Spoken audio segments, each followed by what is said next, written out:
సూపర్గా ఉంది. ఎందుకోసం అంటే ఈ ఫ్రోజన్ కార్న్ తీసుకున్నాం కదా మనము. ఈ ఫ్రోజన్ కార్న్ అయినందుకు చాలా మెత్తగా ఉన్నాయి కార్న్ కూడా. అన్నం కూడా బాగా వచ్చింది. ఒకసారి మీరు కూడా ట్రై చేయండి. తొందరగా ఈజీగా అయిపోతుంది.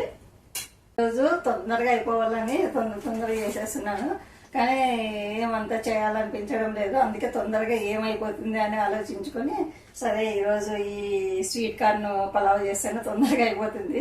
ఊరికి తిరువాతికి ఇచ్చి రైస్ కుక్కర్లో పడేసినామంటేనా రైస్ కుక్కర్లో ఇంకా మనం ఏమి చేయాల్సిన అవసరం లేదు. మెత్తగా అవుతుంది అనే ప్రాబ్లం లేదు, ఏం లేదు. కరెక్ట్గా నీళ్ళు ఒకటి కొంచెం ఎక్కువైనా కూడా అన్నం ఏం మెత్తగా కాదు, చాలా బాగుంటుంది. ఇప్పుడు నేను రైస్ కుక్కర్లో వేస్తున్నాను. అది ఎలా తయారు చేయాలో చూసేద్దాం. గ్యాస్ అంటించేద్దాము. కడాయి ఉంచాను ఆల్రెడీ. ఇప్పుడు ఆయిల్ వేసుకున్నాము. కొద్దిగా వేసుకున్నాము ఆయిల్. మరి కొంచెం నెయ్యి వేసుకుంటాం కదా, అందుకోసమని కొద్దిగా ఆయిల్.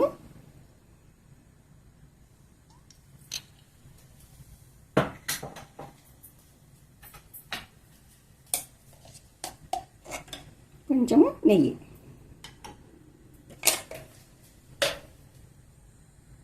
ఆయిల్ వేడైంది. ఇప్పుడు 4 యాలకులు, కొంచెం అనాస పువ్వు, ఒక నల్ల యాలక, లవంగాలు, కొంచెం దాల్చిన చెక్క, కొంచెంగా షాజీరా, కొద్దిగా ఒక బిర్యానీ ఆకు కొద్దిగా వేయించుకున్నాము. అన్నీ ఆయిల్లో బాగా వేగితే మంచి స్మెల్ వస్తుంది.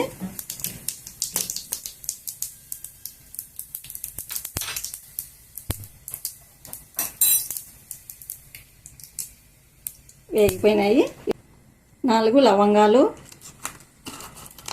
కొంచెం దాల్చిన చెక్క, కొంచెంగా షాజీరా, కొద్దిగా ఒక బిర్యానీ ఆకు కొద్దిగా వేయించుకున్నాము. అన్నీ ఆయిల్లో బాగా వేగితే మంచి స్మెల్ వస్తుంది.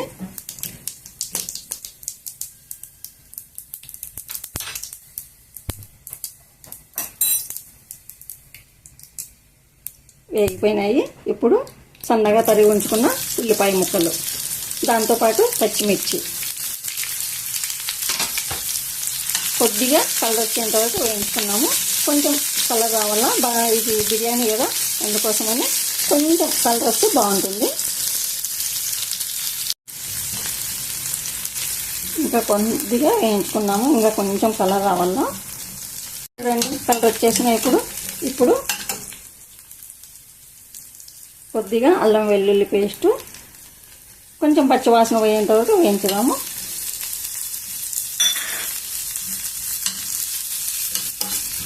అల్లం వెల్లుల్లి పేస్ట్ కూడా వేగిపోయింది. ఇప్పుడు కొంచెము గరం మసాలా,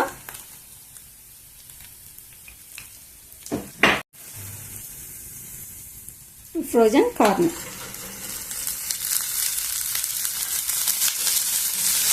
మీ దగ్గర ఫ్రోజన్ కార్న్ ఏం లేకోకుండా నార్మల్ అయినా కూడా కొంచెం ఉడికించి ఇట్లా తిరువాతికి వేసుకోండి.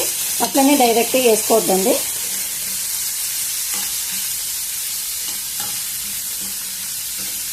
ఈ అన్నం చాలా బాగుంటుంది, టేస్ట్గా ఉంటుంది.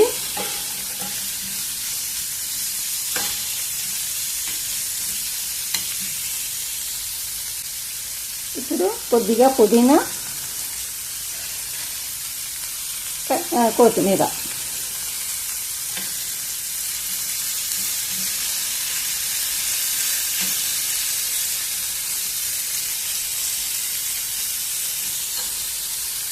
ఇంకా అన్నీ బాగా మగ్గిపోయినాయి. నేను రైస్ కుక్కర్లో, ఎలక్ట్రికల్ రైస్ కుక్కర్లో చేస్తున్నాను రైసు. ఎలక్ట్రికల్ రైస్ కుక్కర్లో అయితే మనకు అసలు భయమే ఉండదు. ఇంకా మెత్తగా అవుతుందా అన్నము అలాంటిది ఏం భయం ఉండదు. అందుకోసం నేను ఎలక్ట్రికల్ రైస్ కుక్కర్లోనే వేసుకుంటాను, ప్రెషర్ కుక్కర్లో వేయడం లేదు. ఇవన్నీ రైస్ కుక్కర్లో బియ్యం ఆల్రెడీ వేసేసినాను, దాంట్లోకి వేద్దాము. 1 గ్లాస్ బియ్యం తీసుకున్నాను నేను. ఆ గ్లాస్కి బియ్యానికి ఇవి కార్ను అన్నీ వేసుకున్నాం కదా, అందుకోసమని 1.25 గ్లాసు నీళ్ళు వేసుకున్నాను. 1.25 కానీ లేదంటే పాత బియ్యం అయితేనా 2 కానీ వేసుకోండి. ఎలక్ట్రికల్ రైస్ కుక్కర్లో మెత్తగా కాదు అసలు అన్నము, అందుకోసమని మీరు 2 వేసుకున్నా కూడా ఏం కాదు. కానీ నానబెట్టేటప్పుడే 2 వేసేసి పెట్టుకోండి. ఇప్పుడు తగినంత ఉప్పు వేసుకున్నాము. ఉప్పు, దాంతోపాటు ఇప్పుడు మనం ఇవన్నీ మసాలా చేసుకున్నాం కదా, ఈ కారం అంతా ఇదంతా కూడా వేసేద్దాం.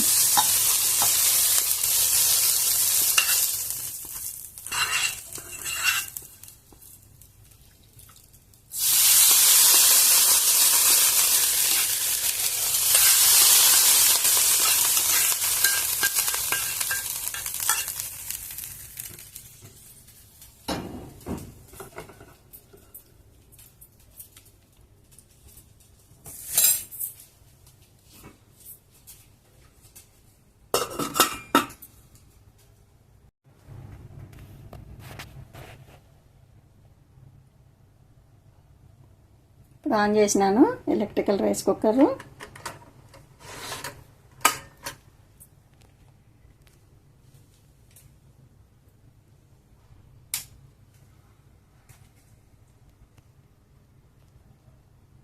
ఆన్ చేసినాను. ఒక 15-20 నిమిషాల్లో అయిపోతుంది అన్నం కూడా. అప్పుడు చూద్దాం. ఇంకా అయిపోయింది. ఇంకా ఒక 15 నిమిషాలు అయిన తర్వాత చూద్దాము. ఇప్పుడు చూడండి, కార్న్ పలావ్ రెడీ. ఇంకా ఈ వేడి తగ్గితే మనకి అంత బాగా పీల్చేసుకుంటుంది. అన్నం కూడా ఎంత పొడి పొడిగా వచ్చింది చూడండి. చూస్తున్నారు కదండి, కార్న్ పలావ్ ఎలా తయారు చేశానో. మీకు నచ్చింటేనా లైక్ చేయండి, షేర్ చేయండి, సబ్స్క్రైబ్ చేసుకోండి. మరో మంచి రెసిపీతో మీ ముందుంటాను. ఓకేనండి, బాయ్.